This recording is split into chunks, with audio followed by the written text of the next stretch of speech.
And I've said this before, but why is Amanda still so young?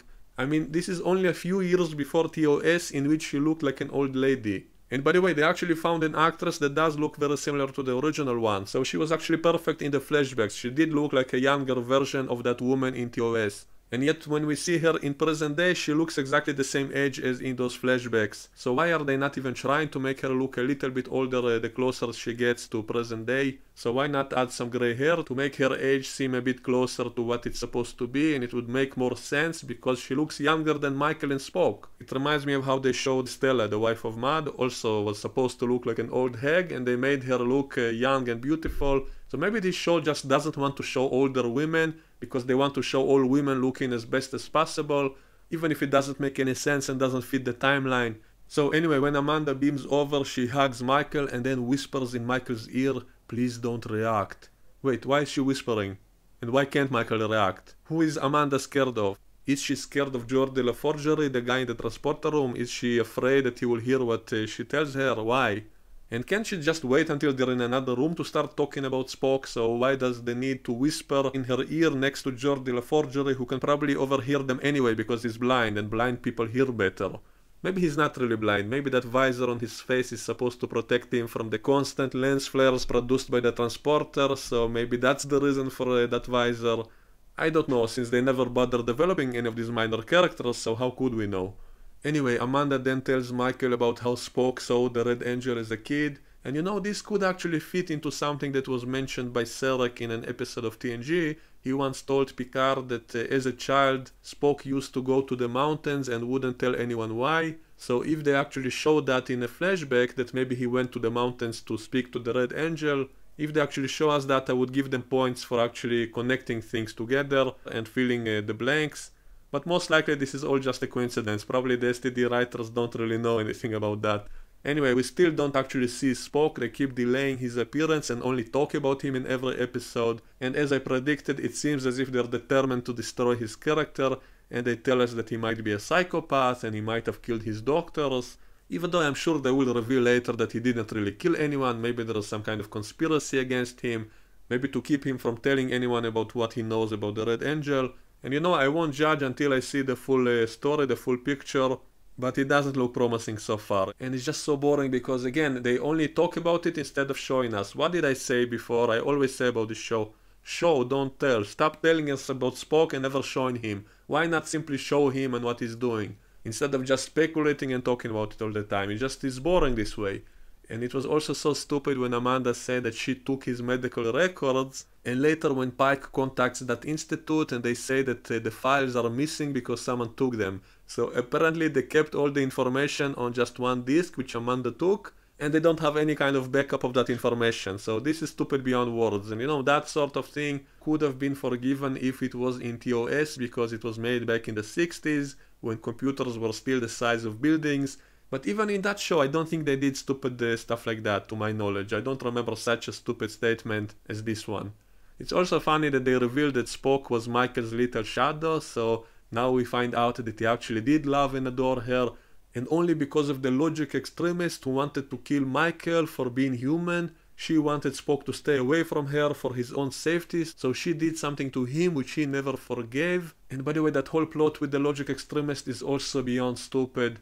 I mean, maybe I could buy that story if they revealed that that group of Vulcans was brainwashed by the Romulans, maybe as a way to try to break the alliance between the Vulcans and the humans. Otherwise, if they're not brainwashed, then they should really be called the anti-logic extremists, because their actions have no logic. And that one extremist we saw in season 1 who blew himself up because he wanted to kill Sarek, so instead of just pulling out a gun and shooting him in the back, instead he blows himself up, after giving Sarek a warning of what he's about to do, which allowed Sarek to save himself. So that guy ended up just killing himself and not achieving his goal.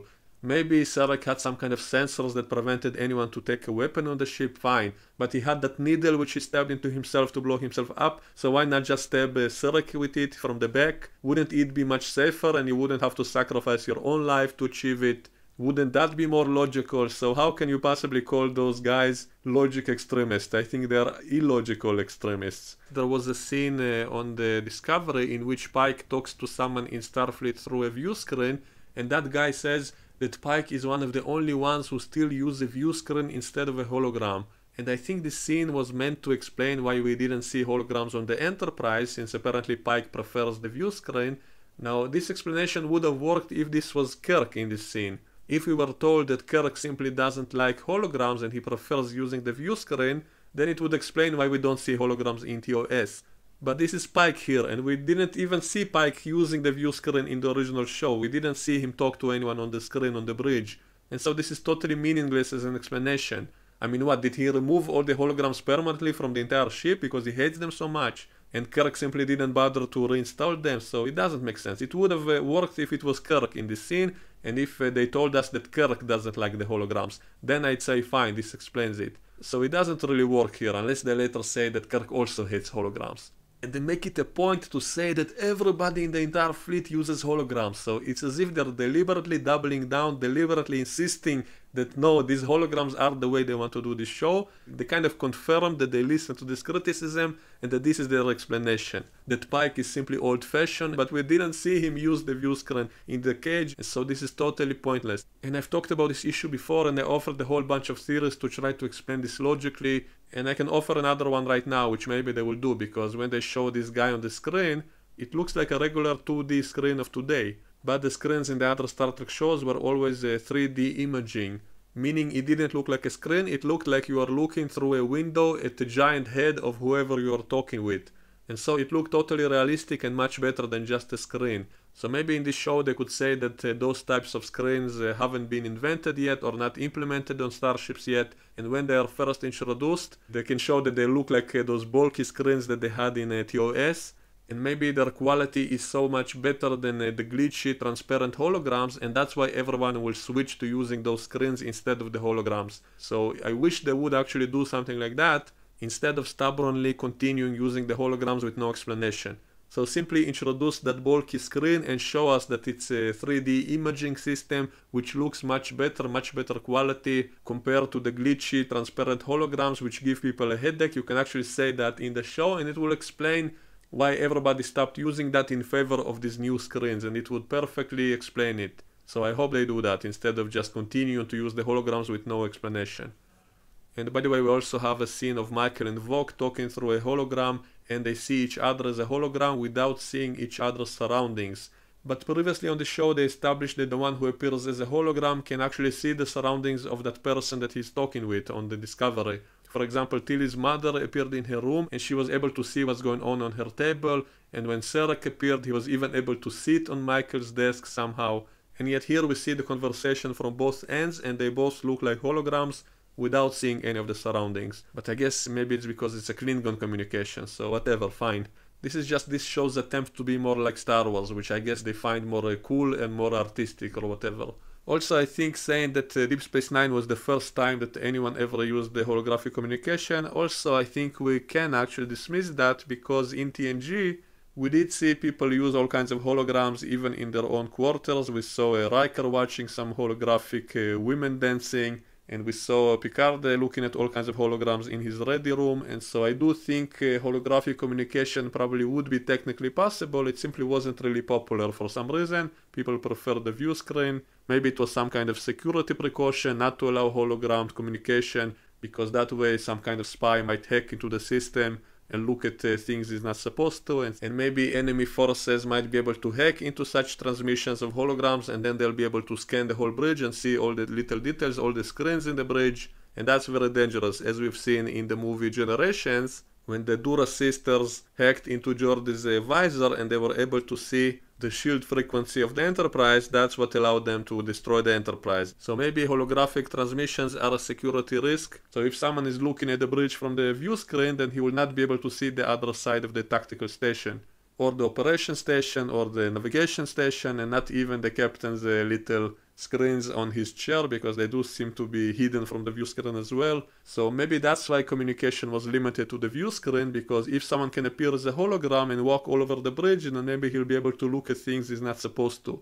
or the scanners themselves will be able to send that information to the enemy. And in Deep Space Nine, the hologram appeared in a very specific place on the bridge and couldn't walk all over the place. So maybe the reason was because of security concerns. You cannot allow hologram to roam around the ship like we see in Star Trek Discovery. So maybe it's a lesson that Starfleet learned and implemented later, and that's why holographic communication was banned directly after Star Trek Discovery and before the original series. Maybe there is a rec room in which it's allowed, but it's not allowed on the bridge, and was deliberately removed from all the rooms which have any access to any information which is classified. I made a similar excuse for why they started using real paper again in the original show. I suggested maybe it's a way to avoid getting hacked, because if you put it on physical paper and it's not hooked up to anything, then there is no way that anyone outside of the ship can possibly hack into it. But if it's on a pad, if it's on a computer or on a hologram, then maybe someone might be able to hack it from outside the ship. So I think if we get an actual explanation like that, that would be very cool and neat, and it will solve the continuity problem. So we could say the holographic technology did exist, but was imperfect and caused all kinds of problems like that, and that's why it was severely limited. So this is my opinion. Let me know what you think in the comments below, and we can discuss it. I hope you found this interesting, and I will see you all next time. Bye bye.